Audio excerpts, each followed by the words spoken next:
Tomando o evento de hoje, vamos dar início então às apresentações.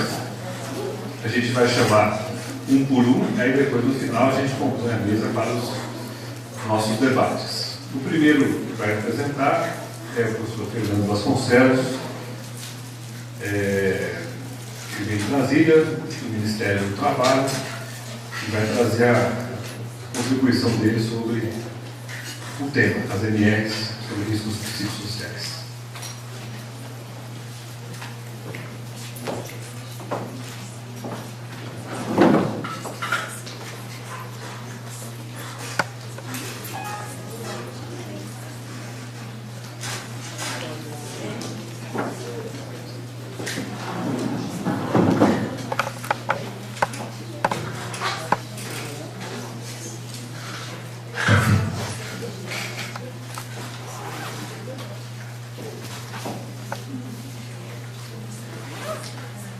Bom dia.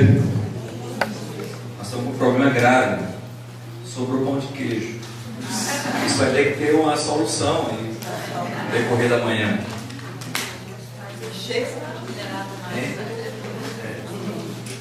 Eu, como sou baiano, de uma região que Minas considera, ou melhor, que a Bahia considera Minas, mas é perto da região que Minas considera Bahia, né? Ou seja, aquela região de Montes Claros, Monte Azul, Espinosa. Eu sou de Guanambi, né? E Guanambi o pessoal não fala o ai, mas fala o é, né? Então é dessa região que faz o é, o que foi? Eu chego a falar o ai, não, mas é dessa região que eu nasci, em Guanambi. É baianeiro, é a região dos baianeiros. Não sei se é Grande Sertão Veredas, né? Talvez seria, já é bom que fosse. E casado com uma mineira, né? Da Saúde do Trabalhador daqui de Minas, a Soraya, que é do Ministério da Saúde, lá da Coordenação de Saúde do Trabalhador lá. Na verdade, eu estava comentando com o Luiz que a gente é a verdadeira integração entre o Ministério do Trabalho e o Ministério da Saúde. Integração interinstitucional. Bom, eu acho que é legal assim, falar um pouco de quem é o sujeito, até para poder, como eu vou falar de um bocado de coisa assim muito complexa, arrumadinha, né, e tal, até saber um pouco a trajetória profissional, para a gente até isso, como se fosse assim, no artigo científico você bota as coisas de conflito de interesse, né? Então, assim, quais são os conflitos de interesse, né? Então, assim, eu sou médico, né? Minha trajetória profissional, principalmente, é uma trajetória profissional na área de saúde. Eu sou do Ministério do Trabalho há 6 anos, quer dizer, menos 6, há 5 anos e meio. E tive trajetória, eu fui médico do trabalho de sindicatos metalúrgicos na Bahia, fui médico de trabalho de empresa, né? Trabalhei na CACI, que é a empresa que lida com o Banco do Brasil, então lidei com a questão tanto de saúde do trabalhador quanto na área de gestão relativa à questão do bancário, do Banco do Brasil. Trabalhei em alguns outros locais, fui professor, chamo de professor, eu já fui, né, professor de saúde pública na Escola Baiana de Medicina durante 10 anos, até que eu entrei no Ministério do Trabalho. Então, ultimamente, nesses quase 6 anos, eu sou auditor fiscal do trabalho. Então, minha formação assim, é uma formação de saúde pública, né? Eu, tanto no mestrado quanto no doutorado, que eu fiz na Universidade Federal da Bahia, eu trabalhei com temas ligados ao trabalho, uma questão mais conceitual, da questão que tem a ver, inclusive, com a discussão hoje entre causa e norma na medicina do trabalho, a causalidade e norma, discutindo essa questão, tomando uma questão específica, que foi a questão do benzeno, do benzenismo, né, do polo petroquímico de Camaçari. E já no doutorado eu discuti a questão da inclusão da pessoa com deficiência no trabalho. Então, assim, essa é a minha trajetória profissional, resumidamente, né? Então, eu não sou originalmente uma pessoa da área psi, né? Então, eu não sou assim, não tenho formação em psiquiatria, em psicanálise, em psicologia. Eu sou uma pessoa da saúde do trabalhador, né? Então, assim, desculpem as derrapadas no meio do caminho, né? Porque, de fato, essa trajetória me leva muitas vezes, e até pela inserção atual, a coisas muito cartesianas, né? O médico já é muito isso, né? E o auditor fiscal complicou mais ainda. Mais adiante eu vou falar um pouco sobre esse negócio do auditor fiscal, na hora que a gente fala um pouquinho sobre essa questão da norma mesmo, né?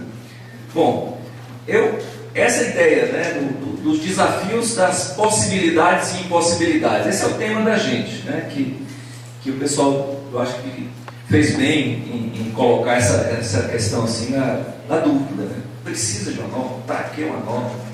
Onde é que a gente está trabalhando? Bom, eu utilizei um esquema, eu peguei o esquema nos próximos 3 slides, da Agência Europeia, né, de Segurança, Saúde Ocupacional e Ambiente de Trabalho da Europa, né, da Agência Europeia. Então, categorias que estariam relacionadas com a questão do estresse no trabalho. Então, a questão da cultura organizacional, né? Esse aspecto de que com que empresa a gente está lidando, com que ambiente a gente está lidando. Quer dizer, tem definição agora há pouco a Denise ou Débora, né? Débora, isso. A Débora estava falando de uma instituição que tinha problema em relação a isso, né? Essa questão mesmo de falta de definição dos objetivos e das regras, má comunicação, baixos níveis de apoio para a resolução de problemas, isso ela falou tudo, né? Falou de um exemplo disso. Quer dizer, esse problema para a gente, o ser humano, o trabalhador, nessa condição nossa de trabalhador, ter regra demais é terrível. Não ter nenhuma regra é terrível também. Porque quando não tem nenhuma regra, a regra do poder prevalece, só a regra do poder. Eu não tenho direito, eu não tenho nada, né? Eu não tenho parâmetro. Então essa questão da cultura organizacional é fundamental. A questão do papel na organização. Qual é o meu papel exatamente? O que se espera de mim, né? O que se espera de mim, trabalhador, né? Eu posso dar palpite em alguma coisa, né? Eu de fato, assim, esse papel meu, ele está aquém da minha capacidade, além da minha capacidade. Eu sou responsável por pessoas, e quando eu sou responsável por pessoas, quem já assumiu alguma vez a função de chefia e deixou, né? Diz assim, que alívio, né? Porque eu não sou responsável por ninguém, né? Eu sou responsável por mim, né? Mas também às vezes você fica numa situação, bom, mas eu só fico naquele papel, está aquém da minha capacidade. Então, isso é um gerador de estresse. Não necessariamente é algo que vai gerar dano mental, mas são elementos que podem gerar uma situação de estresse. A questão da carreira, né? Você tem uma carreira que você tem perspectiva, né? Eu vejo, por exemplo, eu entrei na carreira de auditor fiscal. Por que eu fui ser auditor fiscal do trabalho? Né? Pô, é uma área que eu sempre gostei, sempre lidei com a área e tal. Mas além do mais, assim, tem uma carreira, tem um bom salário, né? Falei, bom, tem essa perspectiva, que bom, que legal. Mas eu já vejo colegas que falam assim, especialmente nas campanhas salariais, a gente ouve essas coisas assim, salários dignos, estamos lutando por salário digno. Eu falei, peraí, salário digno? Não, eu acho que ele está exagerando em falar que nós não ganhamos salário digno. Você pode querer ganhar mais, a gente sempre quer ganhar mais, né? Mas a ideia de que nossos salários não são dignos, não. O salário indigno é quem ganha salário mínimo, ou menos que o salário mínimo é indigno. Então, assim, mas o ser humano, ele olha aquela situação que ele está, né, e o que ele está querendo. Agora, quando você tem uma regra de carreira, beleza. Quando você não tem regra, ou quando você foi promovido e de repente por uma situação você se colocou numa posição em que você não sobe mais, né? Digamos, a administração pública tem muito isso, né? Às vezes como ela não pode dar aumento de salário, porque senão vai ter que dar para os outros, ela promove aquele grupo de profissionais para o topo da carreira. Então você tem 10 anos de carreira, você já está no topo. E aí você vai dizer assim, bom, aí você começa a dizer assim, que bom, eu cheguei no topo, né? Aí quando chega 2, 3 anos depois, você já começa a dizer assim, eu não tenho perspectiva de ascensão, né? Eu não tenho nenhuma perspectiva de ascensão, e aí passa a ser um outro problema, é real o problema, né? Eu estou às vezes fazendo de uma forma, brincando com as coisas, mas as coisas são assim mesmo, né? Então esse tipo de questão de dizer para onde eu vou, como é que eu vou crescer, o que vai me animar para eu trabalhar na segunda-feira, né? O que vai me animar, né? Então esse tipo de ideia do desenvolvimento de carreira é fundamental. Às vezes a questão da superpromoção, né, não é somente isso, é quando também, às vezes, numa situação, você é promovido. Eu já passei por situações dessa na vida, em que eu assumi uma função, e nos primeiros meses que eu assumi um cargo de chefia, eu ficava pensando o tempo inteiro assim, esse negócio está além da minha capacidade, eu não sou capaz de fazer isso, foi demais para mim, né? E aquilo era motivo de sofrimento. Em alguma medida, assim, eu não devia ter aceitado assumir esse negócio, porque é demais para mim, né? Então essa ideia também, às vezes assim, você quer ser promovido, mas às vezes se você é promovido além do que você está preparado naquele momento, nesse caso específico, depois de 3 meses eu achei que já estava dando conta e continuei, né? Mas é um problema também, né? Nesse mesmo quadro da hoje europeia, assim, já entra na questão do controle, né? Que eu falei um pouco a respeito. Assim, essa questão do controle do trabalho, e aí o pessoal da área que lida com o CARASEC, essa questão de demanda-controle, né? É uma questão essencial, né? Se eu sou pouco pressionado, muito pressionado, se eu tenho algum controle, nenhum controle, muito controle, isso vai depender o grau de estresse que eu vou estar vivendo nessa circunstância, né? Então, se eu participo pouco das decisões, né, é o problema do trabalho vazio, por exemplo, né? Eu participo aí, eu sempre gosto nessa discussão do filme do Chaplin, né? O grande exemplo que você sempre, em tempos modernos, né?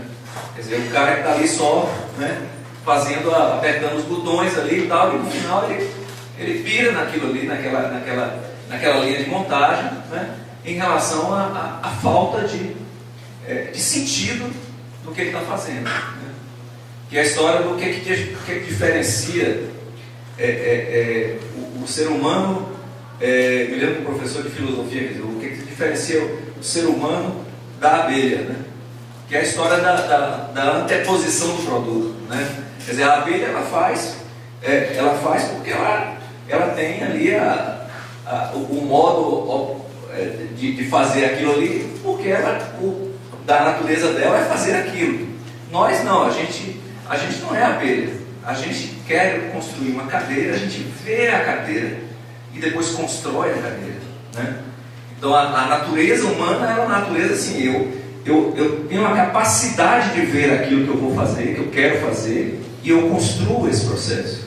Se eu entro numa linha de montagem em que eu não sei nem para que serve aquilo que eu estou fazendo, aquela parafuseta que está ali sendo fabricada, eu não tenho a menor ideia para que serve, ou por que o ritmo é maior ou é menor, porque eu simplesmente sou um apertador, eu sou um cara que bate naquele negócio ali, de fato isso esvazia meu sentido de vida, né? No trabalho e fora dele, né? Afinal de contas, por que eu tenho que levantar segunda-feira para fazer aquilo? É só pelo dinheiro que eu vou ganhar, mas é pouco, né? E aí eu vou para aquela situação, que é a situação do sofrimento, né? Aí na questão das relações interpessoais no trabalho, né, incluindo a questão de liderança, quer dizer, o trabalho ele é no mínimo 1/3 da nossa vida, né? Se você, na sua relação de trabalho, eu lembrei da Débora falando aqui da fofoca, né? Que aí em tudo quanto é lugar a fofoca existe, no trabalho, fora dele, na rua, na casa, quer dizer assim, e aí dá até a antropologia da fofoca deve ser algo interessante, né? Assim, por que se fofoca, né? Por que se lida com isso e tal, eu acho que já dá uma mesa à parte, né? Mas não São João del Rei, que eu acho que lá não deve ter fofoca, né? Então, em relação a esse processo, eu acho que a gente, nessa questão, a gente tem que pensar sempre assim, como é que eu faço para melhorar essas relações no meu trabalho? Pô, a minha vida é uma parte importante da minha vida, né? E aí essa questão do trabalho, você não dá para você imaginar, eu cada vez mais que eu trabalho assim, a gente tem que dar ao trabalho aquilo que é uma parte importantíssima da vida, sim, mas ele é uma parte, né? Na verdade, a parte nobre da minha vida não necessariamente precisa estar no trabalho, né? Eu posso ter a parte nobre da minha vida nas noites, nos finais de semana, em outros locais, mas também não dá para você ter uma vida feliz se o seu trabalho é infeliz, né? Um terço da sua, já começa, um terço é de infelicidade, né? Então esse é o lugar do trabalho que a gente não quer. Essa questão da interface casa-trabalho, cada vez mais isso é um problema, e aí esse um terço já deixou de ser um terço há muito tempo, né? Então, por exemplo, se eu trabalho em turno, né? Se eu sou profissional de saúde, a gente vai discutir a questão do trabalho em turno na saúde, por exemplo.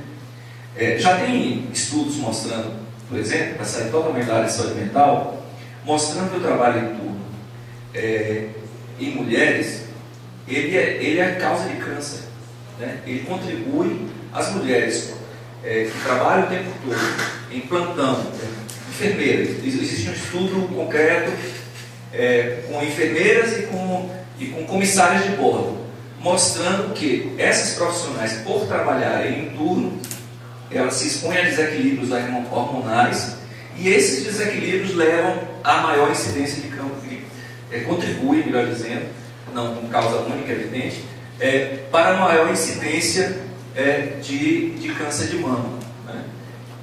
Bom, isso já é um problema suficiente o trabalho em turno, além de vários outros. Mas além disso, né, que a gente fosse falar de trabalho em turno, e aí é uma outra discussão, trabalho em turno também é uma discussão enorme que a gente pode desenvolver, mas aí tem um problema do turno que mexe na vida social diretamente. Então é um sujeito que trabalha em plataforma, ou que trabalha no turno, e que ele nunca bate com os horários, ou trabalha em plantão no hospital, ele nunca bate com os horários das festas da família, né? Então ele chega em casa para dormir, é o aniversário do menino ou da menina, o esposo ou a esposa, né, diz: olha, está na hora de fazer supermercado lá, mas eu estou cansado, eu preciso dormir. Então assim, o trabalho ele pode invadir como trabalho, né, ou como consequência do trabalho, ele invade a vida pessoal, né, a vida domiciliar. Então essa interface de trabalho, além da própria questão da informática, né? Depois que criou disquete, depois CD, depois pendrive, e aí nem nada disso, você bota tudo na nuvem, e aí você entra pela nuvem via internet, e aí o trabalho está na sua vida o tempo inteiro, e para onde você vai, você está levando o trabalho ali, a sua tornozeleira, né, de mão, né? Tornozeleira de mão, quer dizer, ali assim, o seu controle, sua vida virtual presente, onde o trabalho está ali presente, o tempo inteiro, né? A internet faz isso com a gente, né? A gente se liga o tempo inteiro nesse processo. É óbvio que tem um outro lado, né? Que as empresas evidentemente procuram coibir, né? Cortar Facebook, YouTube e tal, tudo que você traga de fora para dentro do trabalho, isso as empresas cortam, para que você não tenha acesso a ficar ali dentro manipulando coisas de fora. Mas o contrário não, você não corta, você leva o trabalho via internet para sua casa, né? Então esse é um processo que está presente o tempo inteiro. Bom, o trabalho propriamente dito, ele tem elementos, né? Por exemplo, equipamento e ambiente, né? Quer dizer, a depender do tipo de equipamento e de ambiente que você está lidando, você gera estresse. Então, por exemplo, se você lida com uma máquina que é extremamente insegura, né, um equipamento, vamos dizer que você trabalha num açougue, né, com a serra-fita. Não sei quem já foi em açougue para ver aquela serra-fita desprotegida aqui, que o cara está ali, açougue do supermercado, infelizmente tem muito isso, e o cara está ali encostando a peça naquele negócio ali, que numa errada mínima ele perde o dedo, né? E que a peça está totalmente fora da norma, o cara passa aquilo ali no estresse o tempo inteiro. É claro que alguns, no mecanismo de defesa, começam a minimizar o risco, que é o mecanismo de defesa que ele faz: que nada, isso aqui não é, até que ele, naquele modo real que ele constrói para trabalhar com aquela máquina, até que o acidente acontece. não no trabalho como prescrito, mas no trabalho real com que ele opera, né, como forma de defesa. Esse é um fator de estresse, um exemplo de fator de estresse ligado ao equipamento, ou ferramenta. E a outra coisa é a própria questão do ambiente, né? Essa questão do ambiente de trabalho, assim, eu acho que quando a saúde do trabalhador passou a discutir a questão ambiental, eu achei ótimo, né? Achei ótimo porque passou a ter uma visão mais ampla da saúde do trabalhador em relação ao ambiente. Mas depois a gente passou a fazer uma contramão que eu acho muito esquisita. É quando a saúde do trabalhador passou a ver, que eu acho que a discussão de saúde mental transcende isso, né? Não deixa ficar dessa forma, passou a saúde do trabalhador fazer parte da saúde ambiental. Eu acho um equívoco terrível, né? Porque o ambiente de trabalho, ele não abrange tudo, ele não dá conta o conceito de ambiente de trabalho, ele não dá, ou de saúde ambiental, ele não dá conta das relações de trabalho, ele não dá conta da própria saúde mental, ele não dá conta dos aspectos relacionados com a organização do trabalho propriamente dito, o processo de trabalho. Então, essa discussão é muito legal também no campo da saúde do trabalhador, e por mais avançado que seja o conceito, holístico que seja o conceito de saúde mental, ele não me satisfaz como contendo a saúde do trabalhador. Acho que ambos os conceitos têm que ser bastante amplos e se falar o tempo inteiro. Mas essa é até uma discussão extremamente atual. A ONU está numa discussão que está começando esse ano, né, que é uma discussão sobre a aproximação das agendas da ONU, né? Então, por exemplo, atualmente vai ter na Assembleia da ONU esse ano, em setembro, na véspera da Assembleia da ONU, uma discussão sobre a aproximação da agenda de desenvolvimento sustentável com a agenda de inclusão das pessoas com deficiência. Depois eles vão fazer com a questão, na construção do que eles chamam da agenda pós-2015. Então todas as agendas, né, dos organismos da ONU, elas vão ter que se falar. Aí é legal, porque você abre a possibilidade de você ter uma aproximação de objetos e discussão de objetos com outros olhares. Mas eu lembrei disso para exatamente uma discussão dessa que eu fui participar, uma discussão sobre inclusão de pessoas, a agenda de deficiência, de pessoas com deficiência com a agenda de desenvolvimento sustentável, e que não aparecia o trabalho direito. Até que apareceu lá a questão da melhoria das relações de consumo e das relações de produção. E eu falei, me disseram que nas relações de produção o trabalho estava ali. Eu falei, não. O processo de produção dialoga com o processo de trabalho, mas ele não contém o processo de trabalho. Então, assim, é uma outra coisa. Vamos combinar aqui. E aí eu entrei na discussão um bocado. Claro que isso é uma discussão. O desenvolvimento sustentável ele dialoga muito facilmente com a questão ambiental, mas não dialoga bem com o mundo do trabalho. E é um desafio para quem quer lidar com a saúde do trabalhador, tem que dialogar com a turma do desenvolvimento sustentável, que eu acho que estão avançando cada vez mais na perspectiva de entender a situação grave da Terra, né, do planeta, e de entender até mesmo como é essencial, além da árvore e do micro-leão dourado, o ser humano, né? Eu acho que assim, à medida que você consegue pelo menos colocar essas coisas no mesmo plano, você já tem uma perspectiva de construção bem mais ampla de políticas, né?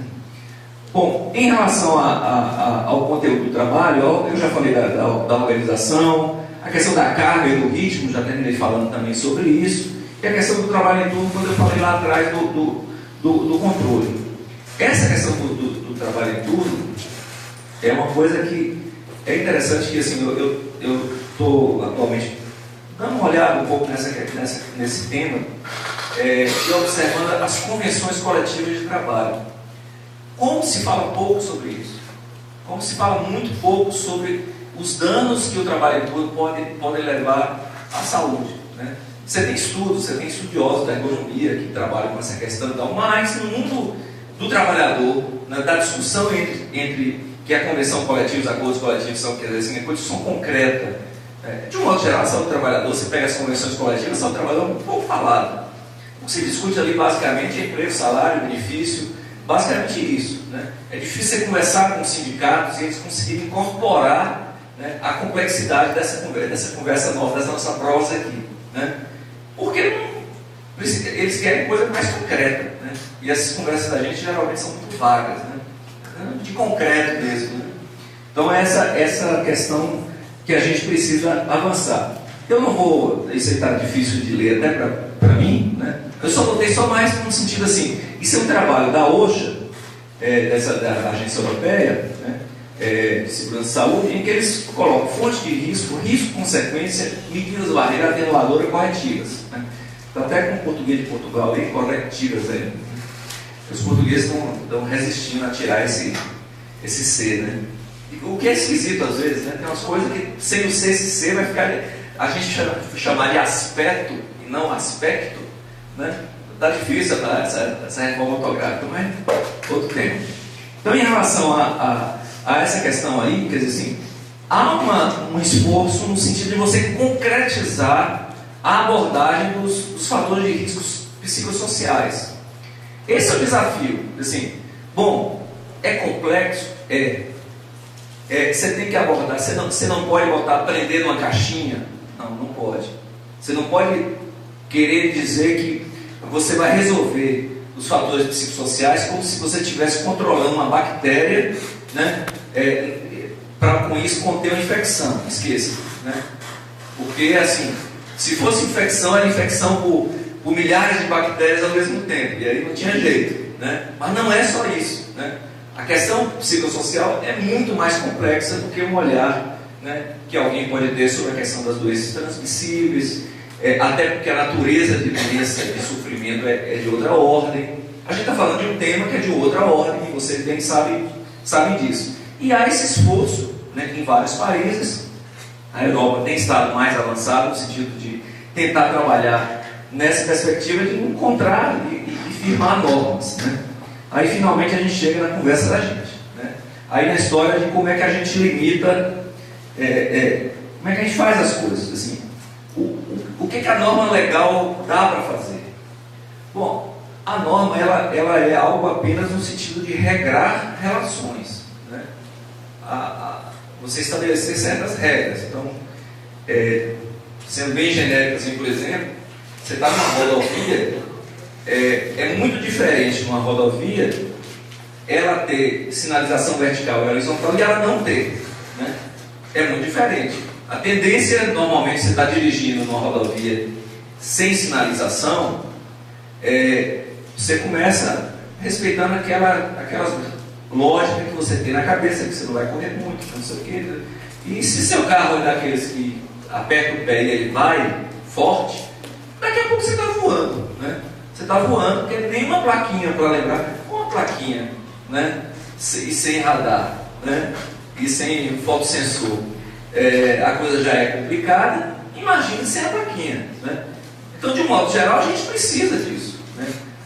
O regramento moral, simplesmente, a minha preocupação com o outro, ou até mesmo a minha preocupação comigo, ele tem limite. Né? Se você não tem um regramento social. Então, assim, agora, o regramento social, ele tem coisas que você consegue regrar, tem coisas que você não consegue. É limitada essa possibilidade. Né? E no campo da saúde mental, é arriscado. É arriscado. Então, é sempre difícil lidar com esse tema. A questão da inspeção do trabalho, que eu falei que eu ia voltar ao tema dos auditores, que é um problema seguinte, eu brinco muito com o pessoal, com os colegas, assim, o auditor ele quer saber aquilo que ele pode mudar. Assim. Então ele diz assim, qual a emenda? Né? Então essa cadeira não está adequada, não está, digamos que não estivesse, essa cadeira não está adequada, qual é a emenda, qual o número da norma em que eu enquadro essa cadeira e lanço uma emenda para poder autuar a empresa? Né? Então é assim, muito concreto no sentido de aí cartesiano algo ao extremo, né? Assim, como é mesmo que eu faço? Né? Aquela rampa está correta? Deixa eu ver, falando nisso.